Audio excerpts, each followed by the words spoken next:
amor tan grande,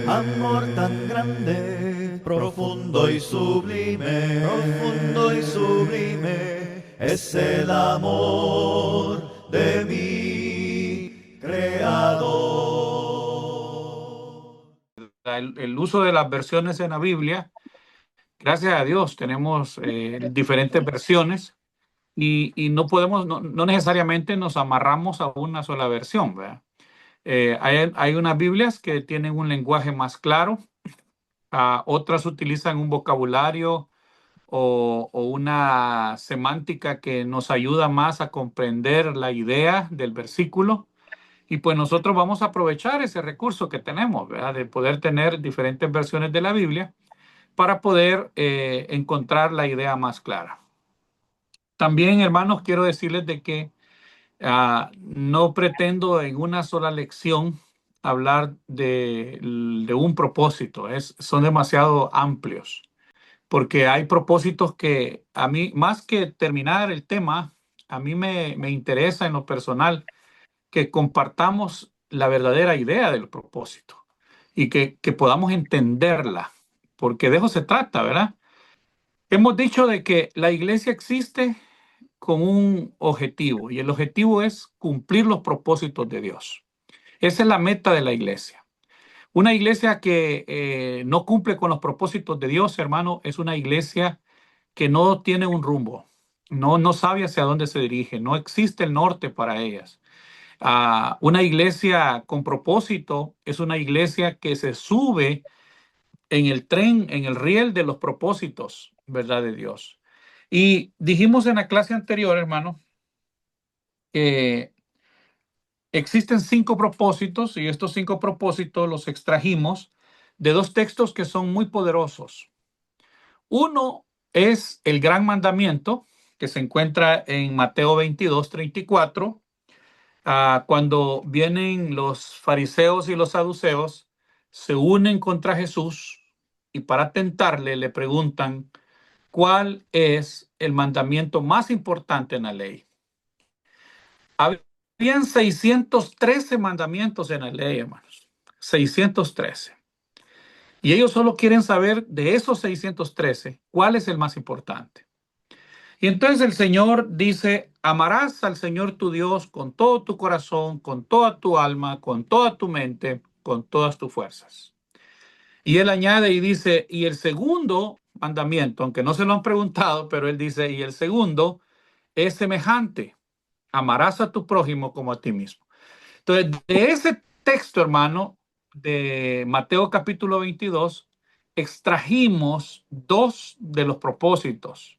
El primero, amarás al Señor tu Dios. Y dijimos, eso se comprende en la Biblia como adoración. Y nosotros podemos deducir y podemos decir claramente que la iglesia existe primero para adorar a Dios. Pero también el segundo, que era el versículo 39, amarás a tu prójimo como a ti mismo. Podemos decir también, hermano, que la iglesia, en base a ese propósito, en base a ese texto, perdón, existe para ministrar o para servir. La palabra ministrar significa ayudar a otros. Eso significa ministrar.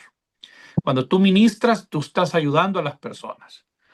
Entonces, del gran mandamiento extrajimos 2 propósitos para los cuales existe la iglesia, para adorar y servir o ministrar.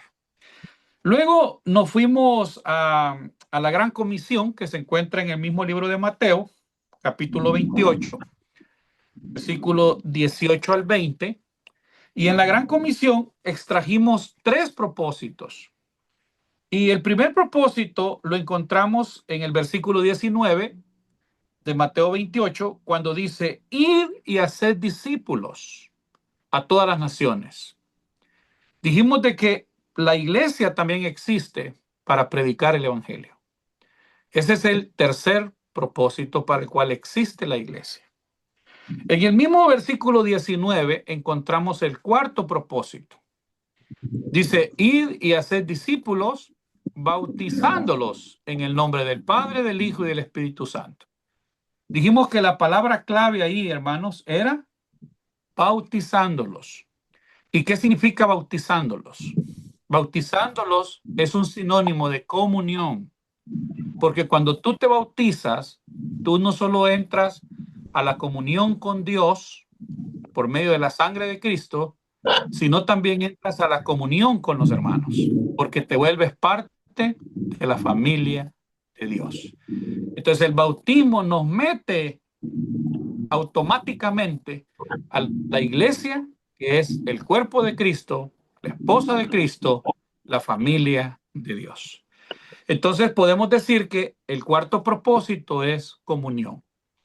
La iglesia existe también para tener comunión unos con otros. Y el quinto propósito lo encontramos en el versículo 20.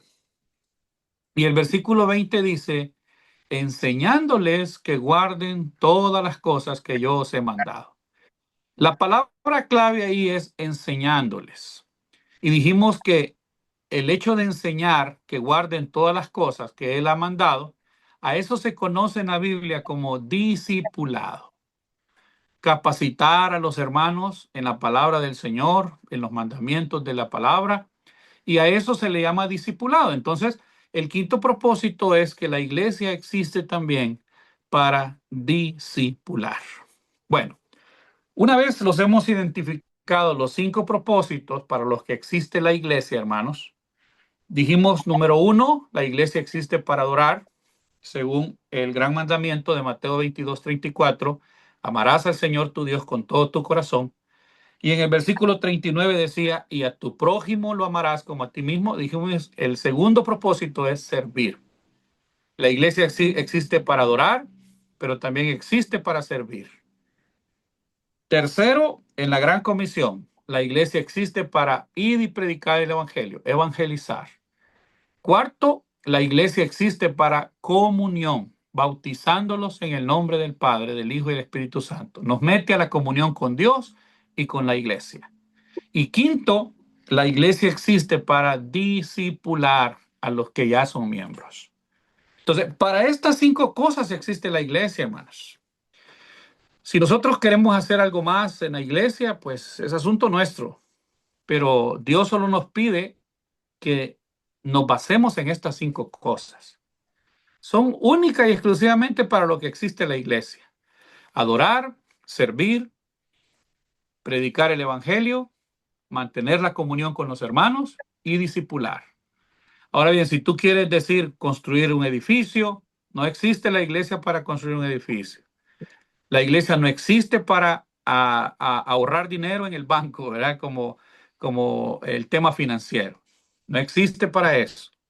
La iglesia no existe, hermanos, para construir escuelas, hospitales, llevar salud a las personas. No existe para eso. Si lo hacemos, a lo mejor lo hacemos como parte del servicio, pero no es nuestra razón de ser. Podría ser de que nunca hagamos una obra o nunca lleguemos a tener un edificio o nunca lleguemos a tener tanto dinero en la cuenta bancaria o tal vez nunca podamos construir un hospital o ayudar en el tema médico. Es posible que nunca lo hagamos, pero no existimos para eso. Dios quiere que nos enfoquemos en las razones principales para las cuales existe la iglesia. Cuando tú estás en una iglesia que no tiene propósitos, o sea, no existe para estas 5 cosas, como es adorar, servir, predicar el evangelio, comunión y discipulado, entonces tu iglesia está yendo por otro camino.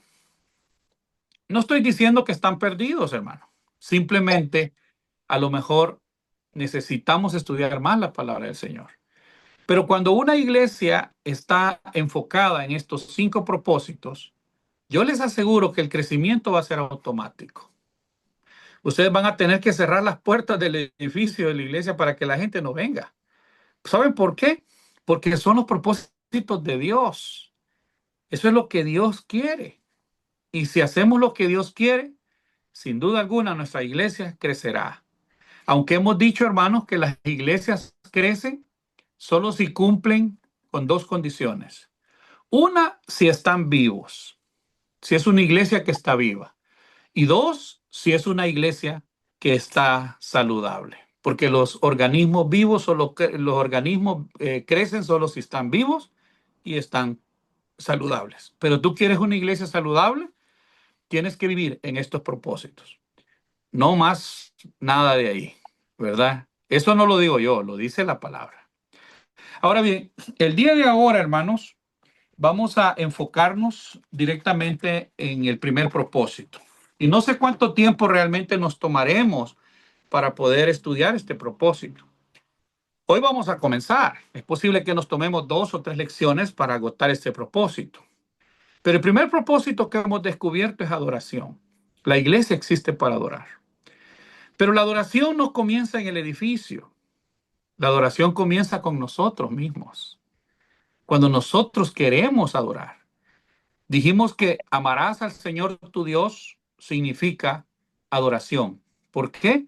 Porque en la adoración nosotros mostramos nuestro amor. Celebramos la presencia de Dios.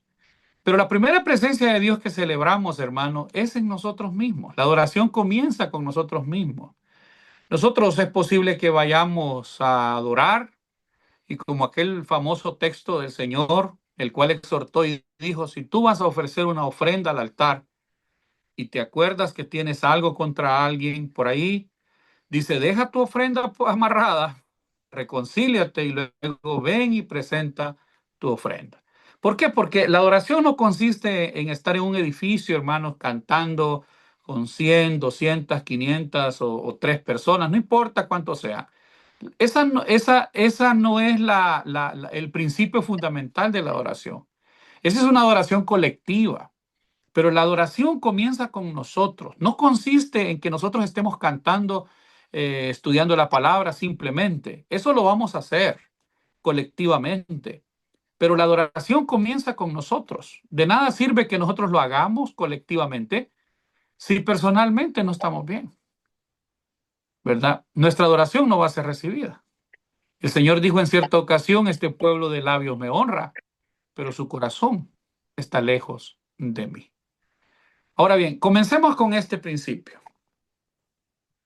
Comencemos diciendo, hermanos, que Dios quiere ser nuestro amigo. Comencemos por ahí. Miren, la relación con Dios tiene muchos aspectos. Nosotros en la Biblia leemos a un Dios creador, a un Dios hacedor, a un Dios que es nuestro Señor, o sea, que está sobre nosotros, a un Dios amo, a un Dios juez, a un Dios redentor, Padre, Salvador y mucho, mucho más, etcétera, etcétera. Pero la verdad más asombrosa que nosotros vamos a encontrar en la Biblia es que el Dios Todopoderoso quiere ser tu amigo. Y fíjense que la expresión que Dios quiere ser nuestro amigo es una expresión que tiene que ver con la relación. Porque el cristianismo no es una religión. Comemos quitando cualquier prejuicio, pensando que el cristianismo es una religión. No, hermanos. El cristianismo es una relación. Cristo no vino a enseñarnos una religión. Sin mancha delante de Dios, visitar a los huérfanos, visitar viudas, ayudar a los huérfanos, etcétera, etcétera, etcétera. Mantenernos sin mancha del mundo. Eso dice Santiago. Pero cuando usted lee el contexto en el que lo dice Santiago, lo dice donde habían religiosos ahí. Debemos entender que el cristianismo es una relación, hermanos, no es religión. Religión era la religión judía, el Islam es una religión, el budismo es una religión, el hinduismo es una religión, porque una religión está compuesta por preceptos, por ordenanzas, por rituales, me explico, por conductas. Eso regula la forma en que nos vestimos, la forma en que hablamos, la forma en que oramos, etcétera, etcétera. El cristianismo no. El cristianismo es relación con Dios. Cuando nosotros escuchamos el texto de Santiago, por ejemplo, que él dice que la religión pura y sin mancha delante de Dios es ayudar a los huérfanos, a atender a las viudas, mantenernos sin mancha del mundo y cuidar nuestra lengua, no está diciendo que somos religiosos porque hacemos eso.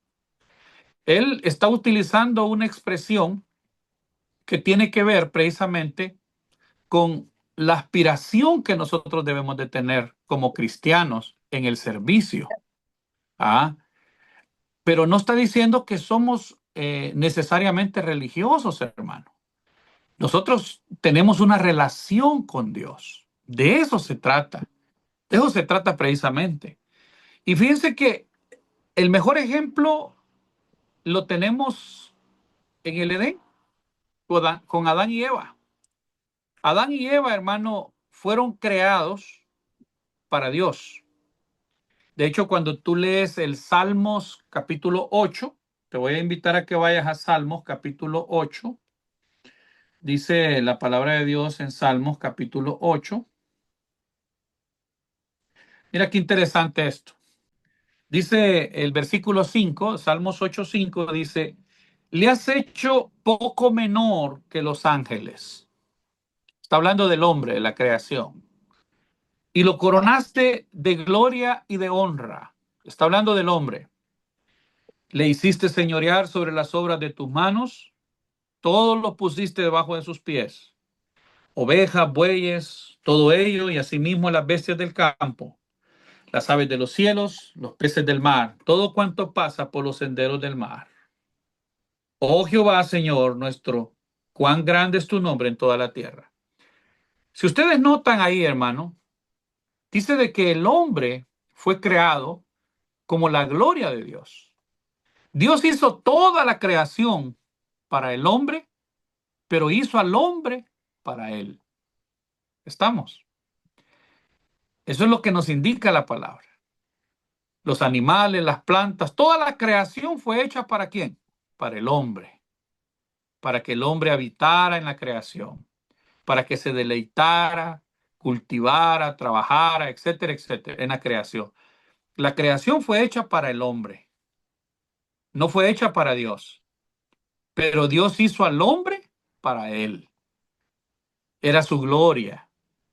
Ah, lo más importante de la creación no eran las manzanas, ni las peras, ni los pepinos, ni los venados. No, hermano. Lo más importante de la creación era el hombre. Y como el hombre estaba triste, dice de que Dios vio que no era bueno que el hombre estuviera solo, y entonces le hizo una ayuda idónea. Y ahora viene la mujer también a ser parte de la creación, a ser parte de la raza humana también hecha para Dios. Esto es maravilloso. ¿Ah? Adán y Eva fueron creados para deleitar a Dios. Y Dios se deleitaba en ellos, hermano.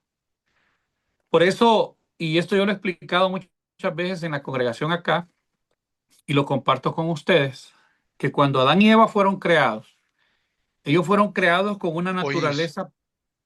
fueron creados con una naturaleza perfecta. Por eso es que no pecaban, porque la naturaleza de ellos era perfecta. Para ellos, alabar a Dios, adorarlo, era como respirar, hermanos. Cuando ellos pecaron, el virus del pecado nos contaminó a toda la raza humana y todo cambió. Ahora nosotros vivimos en una naturaleza pecaminosa, donde lo más fácil es pecar. Para nosotros pecar es como respirar. Es fácil pecar.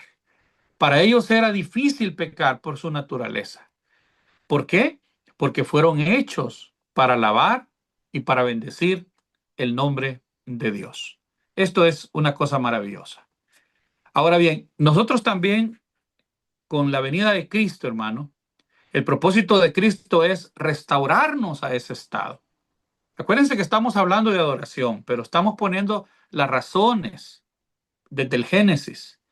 Fuimos hechos para vivir continuamente en la presencia de Dios. Aunque después de la caída, esta relación ideal se perdió. Solo unas cuantas personas en el tiempo antiguo tuvieron el privilegio de tener una amistad con Dios. Por ejemplo, Moisés, Noé, Moisés, Abraham, Dice la palabra de Dios que fueron llamados amigos de Dios. David fue llamado un hombre conforme al corazón de Dios. Al igual que Job, Enoc y Noé, tuvieron amistades íntimas con Dios. Pero el propósito de Cristo, hermano, es precisamente eso, restaurar nuestra relación. Pero en el Antiguo Testamento, el temor de Dios, no la amistad, era más común. Pero después que vino Cristo, la situación cambió totalmente, porque Él pagó por nuestros pecados en la cruz. Y dice la palabra del Señor que cuando el Señor murió, sucedió una cosa increíble. El velo del templo, que era una especie de lona gruesa, dice que se partió en dos. El velo del templo simbolizaba una separación entre Dios y el hombre, pero se partió de arriba hasta abajo, dice la palabra. Eso significa, hermano, que el acceso de nuevo, el acceso directo a Dios, estaba otra vez disponible. Miren qué maravilloso esto. A diferencia de los sacerdotes del Antiguo Testamento, que tenían que pasar horas y horas preparándose para reunirse con Él, con Dios, ahora nosotros podemos acercarnos a Dios en cualquier momento, hermanos. La palabra de Dios dice que nosotros podemos ahora regocijarnos con Dios. Podemos hablar con Dios. Tenemos acceso directo a Dios. En el libro de Hebreos, la palabra del Señor dice, acerquémonos a Él confiadamente. Ustedes lo han leído. Acerquémonos a Él, dice confiadamente, al trono de la gracia, para encontrar gracia para el oportuno socorro. O sea, acerquémonos. Hay una forma y todo eso fue debido al sacrificio de Cristo. Ahora bien, la palabra de Dios también dice en Romanos 5:11 que a pesar de que éramos pecadores, Cristo murió por nosotros. Y hay una versión que me gusta mucho, hermanos, ahí en Romanos, en el capítulo 5, en el versículo 11, dice así la palabra del Señor, Romanos 5:11. En la Reina Valera dice, y no solo esto, sino que también nos gloriamos en Dios por el Señor nuestro Jesucristo, por quien recibimos ahora la reconciliación. Me gusta esta versión. Mire, yo señalé una versión que dice, ahora, dice, podemos, dice acá, ahora podemos, dice, regocijarnos en nuestra maravillosa relación con Dios. Todo lo que, dice, todo por lo que nuestro Señor Jesucristo ha hecho por nosotros para hacernos amigos de Dios. Hablando de la reconciliación. Siendo enemigos, fuimos reconciliados con Dios. Fuimos hechos amigos otra vez. Entonces, adoración también es disfrutar de esa relación de amistad con Dios. La amistad con Dios es posible solamente por la gracia que Cristo vino a traernos, hermano. Dice la palabra del Señor que todo es hecho por Dios, quien a través de Cristo nos cambió de enemigos a amigos. Eso es lo que dice 2 Corintios 5:18, ¿verdad? Fuimos reconciliados por Dios. Pasamos de ser enemigos a ser amigos. En Juan capítulo 15, versículo 15, dice la palabra del Señor, yo no lo llamaré siervos. Juan 15:15. Porque un siervo, dice, no sabe de los asuntos de su amo. Mejor que eso, los he llamado amigos. Porque todo lo que aprendí de mi Padre, se los he dado a conocer. Miren qué maravilloso esto. Adorar, hermano, es tener una relación íntima con Dios, como una amistad. De hecho, la palabra consolador, que se menciona en el Evangelio de Juan, refiriéndose al Espíritu Santo, la palabra consolador viene de una expresión griega, parakletos, que significa uno que está al lado tuyo para ayudarte. Esa es la relación con Dios. Dios quiere estar con nosotros. Y no solo a la par de nosotros, dice que Él prometió estar dentro de nosotros. ¿Ah? Una relación íntima.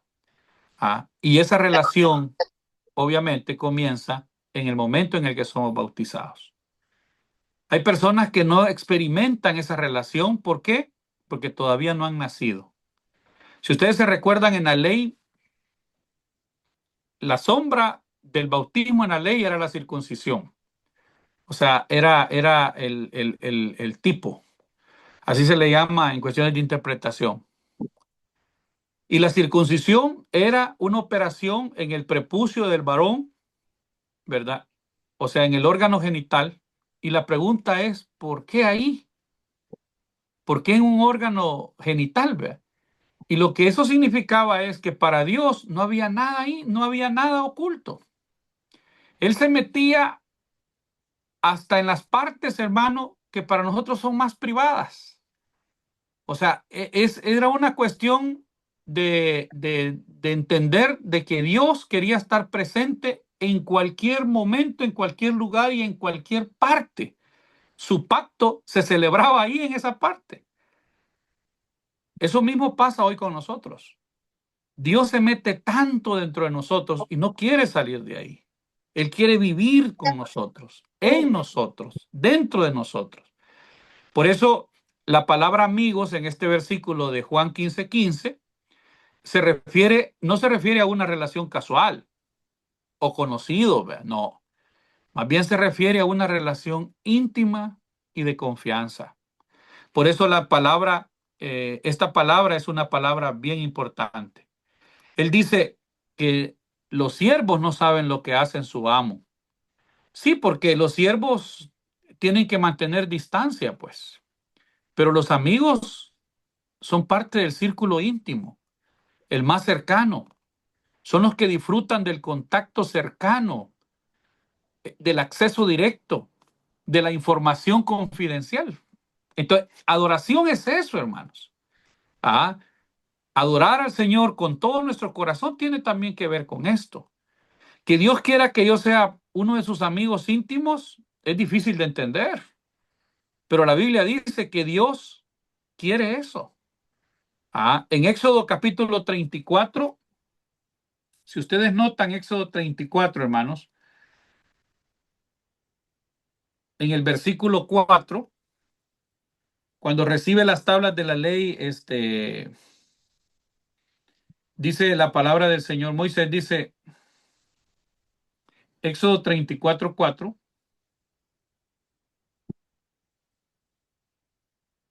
Voy a leerlo en esta versión. Es la versión lenguaje actual. Éxodo dice, Él es un Dios apasionado por su relación con ustedes. A ver, el 14 es, perdón, no es 4, es el 14. Porque te has hecho, dice, no te has de inclinar a ningún otro Dios, pues Jehová, cuyo nombre es celoso, Dios celoso es. Mira, qué interesante esto. Esta versión dice, es un Dios apasionado por su relación con usted. Está hablando del celo. Entonces, en la adoración está ese sentido. En Éxodo 34:14 o sea, Dios quiere que nosotros tengamos una relación profunda, íntima. De hecho, Él lo planeó, ¿verdad? Esto no fue algo que a Dios se le ocurrió. En Hechos 17:26, digo que fue una casualidad, sino que a Dios se le ocurrió.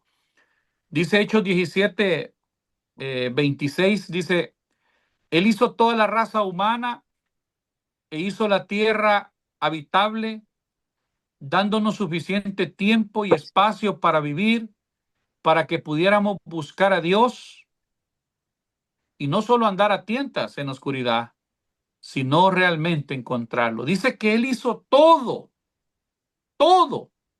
para que nosotros pudiéramos encontrarlo. Aunque anduviéramos en oscuridad, Dice que palpando podríamos encontrarlo. La palabra palpando significa que no está lejos de nosotros. ¿Ah? Estamos hablando de Hechos 17, desde el 26 en adelante. Para que busquen a Dios, dice el 27, si en alguna manera palpando puedan hallarle, porque ciertamente no está lejos de cada uno de nosotros. Entonces, conocer y amar a Dios es nuestro mayor privilegio y a eso se le conoce también como adoración, hermanos. Miren, quiero hacer una pausa aquí.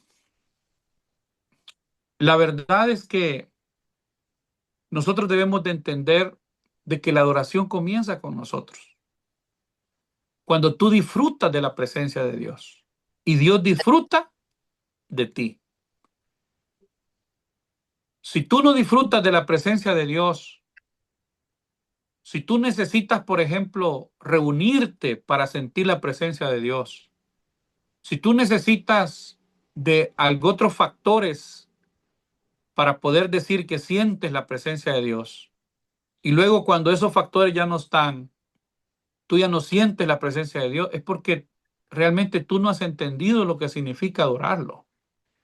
Cuando nosotros, hermanos, nos sumergimos en su presencia, cuando nosotros disfrutamos su presencia, no va a haber lugar para el pecado, porque nuestra mente y nuestro corazón van a estar enfocados. Entonces, el primer propósito de la iglesia es adorar, pero la iglesia somos nosotros. Si nosotros no estamos adorando, hermanos, si usted está esperando a llegar a un edificio para adorar, no estás disfrutando de la presencia de Dios, no estás mostrándole a Dios el amor, no estás enamorado de Cristo, no estás enamorado de su palabra, difícilmente tú vas a poder experimentar muchas cosas. ¿Ah? Difícilmente Dios va a poder hablar contigo.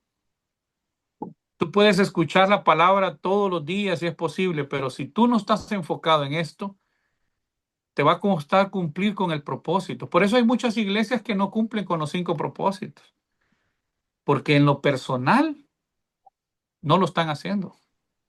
¿Ah?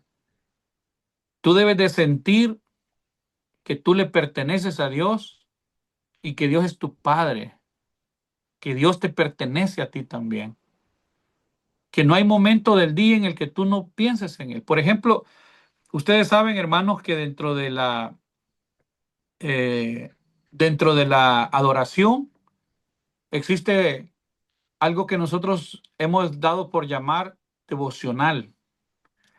Y devocional no es más que un tiempo a solas con el Señor, abriendo nuestro corazón donde Dios lo pueda ver, hablando con Dios constantemente. Ese devocional incluye la oración.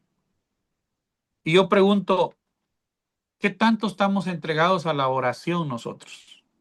¿Oramos realmente? Nuestras oraciones son oraciones mecánicas, como nos han enseñado,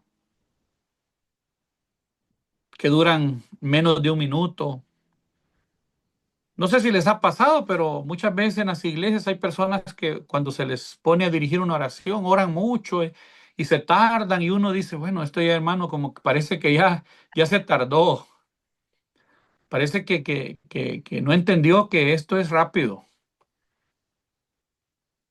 ¿Cuántos de nosotros algunas veces hemos ido en nuestro vehículo caminando o en el autobús y vamos orando, hermanos? Vamos hablando con Dios, vamos exponiéndole a Dios, vamos sintiendo su presencia. O estamos trabajando y estamos platicando con Dios. Es que por eso les digo que el cristianismo no es una religión, porque la religión te enmarca en ciertos parámetros de conducta, de adoración, de rituales, pero el cristianismo es una relación con Dios. Es como cuando tú tienes una relación con la persona que amas. Tú piensas en ella, haces todo lo posible para agradar a esta persona, constantemente te la recuerda algo, ¿verdad? No te aguantas por terminar de trabajar para ir y poder visitar a esa persona, ¿verdad? Y poder seguir platicando. Yo me recuerdo cuando uno anda en esas etapas de noviazgo, que dicen que el noviazgo es la etapa más hipócrita que existe, pero igual, este, porque la realidad viene cuando ya nos casamos. Pero en el matrimonio muchas veces se pierden esas cosas bonitas que uno tiene en el noviazgo, ¿verdad? Esa relación, el diálogo. Podemos hablar horas y horas y horas de diferentes temas y todo. ¿Y por qué con Dios, hermano, somos tan limitados? Porque no hemos entendido que la adoración es relación con Dios. Hablar con Dios es hablar con nuestro Padre. ¿Mm? Cuando yo tengo oportunidad, hermano, vamos en caminos largos y yo voy con mis hijos, es bien difícil parar de hablar. Yo siempre estoy hablando con ellos. Hace poco estuve con uno de mis hijos que está fuera del país y salíamos todos los días, hermano, y pasábamos horas juntos y hablábamos de todos los temas, de todos los temas. O sea, ¿por qué? Porque yo tenía la necesidad de hablar con él y él tenía la necesidad de hablar conmigo. ¿Por qué? Porque posiblemente no nos íbamos a ver por otro tiempo. Así es también la relación con Dios. Aunque Dios lo tenemos todo el tiempo, hermano, pero hablar con Dios es la cosa más maravillosa que existe, porque el velo del templo se rasgó, se partió para que tengamos el acceso directo. Y no lo estamos aprovechando, hermanos. Es una lástima. La verdad, es una lástima. Pero la adoración comienza ahí. Comienza cuando nosotros estamos interesados en hablar con Dios. Miren, la Biblia nos enseña de diversos personajes como David, como Job, que hablaban con Dios continuamente. ¿Ah?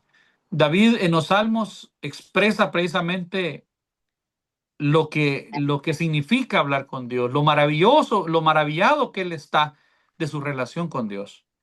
Entonces, debemos entender que si queremos cumplir con el propósito de la adoración en la iglesia, nosotros mismos tenemos que ser buenos adoradores. Fíjense que, y con esto concluyo esta parte. En Juan capítulo 4 dice de que el Señor tiene un encuentro con la mujer samaritana. Y la mujer samaritana tiene una pregunta, hermanos. Bueno, luego que él le ha pedido agua, ¿verdad? Ustedes saben la historia. Vamos a resumirla un poco. Ahí está el texto. Dice que la mujer samaritana le dijo, el versículo 19, Juan 4:19, dice que le dijo a la mujer, Señor, me parece que tú eres profeta. O sea, la mujer lo ha identificado como que Jesús no es cualquier persona. Porque le está hablando y le está diciendo cosas que ella pensó que nadie sabía. Por ejemplo, su relación íntima, la relación que había tenido con algo otros hombres. Y la mujer aprovecha y dice, Señor, yo veo que tú eres profeta y yo tengo una duda. Y en el versículo 20 ventila la duda y dice, nuestros padres, miren qué interesante, hermanos. Atención a esto. Dice la mujer, nuestros padres, o sea, los samaritanos, adoraron en este monte y señala al monte de Gerizim, donde los samaritanos adoraban. Y vosotros, dice, en Jerusalén, decís que es el lugar donde se debe adorar. Dice el 21, y Jesús le dijo, mujer, créeme que la hora viene cuando ni en este monte ni en Jerusalén adoraréis al Padre. Porque vosotros adoráis lo que no sabéis. Nosotros los judíos, quiere decir, adoramos lo que sabemos, porque la salvación viene de los judíos. Y dice el 23, mas la hora viene y ahora es cuando los verdaderos adoradores adorarán al Padre en espíritu y en verdad. Porque también el Padre tales adoradores busca que le adoren. Dios es espíritu y los que adoran en espíritu y en verdad es necesario que adoren. Ahí está. Hermanos, ahí está clarito. Los verdaderos adoradores ofrecen una adoración personal a Dios en espíritu y en verdad. ¿Qué significa en espíritu y en verdad? Dios es espíritu. Necesitamos entrar en una dimensión alejados de todas las cosas materiales. Y en verdad no se está refiriendo a la doctrina, al conocimiento. No, se está refiriendo a una expresión que nosotros traducimos como sinceramente. Dios conoce mi corazón. Él sabe cuando le adoro sinceramente. Yo puedo estar sentado en una de las sillas de la congregación, en el edificio de la iglesia, y Dios sabe si mi corazón es recto. Él sabe si esa adoración es correcta o no. Entonces, Dios quiere que le adoremos en espíritu y en verdad. Una adoración que va en una relación directa con Él, pero que sea de corazón, que sea con sinceridad, que sea con amor. Es bien feo cuando la gente te dice que te ama, pero sus hechos dicen otra cosa, ¿verdad? Es bien feo cuando a uno lo traicionan, hermano. Las infidelidades generalmente pues dejan eh, un, un, daños terribles en el corazón. ¿Mm? Es difícil la traición, la infidelidad, la falta de lealtad.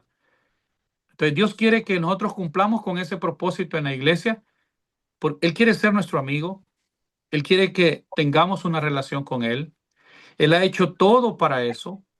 Cristo vino y rompió el velo del templo con su muerte para tener acceso directo a Dios. Ahora la pregunta es, ¿nosotros queremos también eso? Porque de eso se trata, ¿no? De que nosotros también querramos tener esto. ¿Ve? Ahora bien, comencemos con esta parte, hermanos, y el otro jueves vamos a seguir con una parte que tiene que ver ya con la adoración colectiva en la iglesia. Amor tan grande, profundo y sublime, es el amor de mi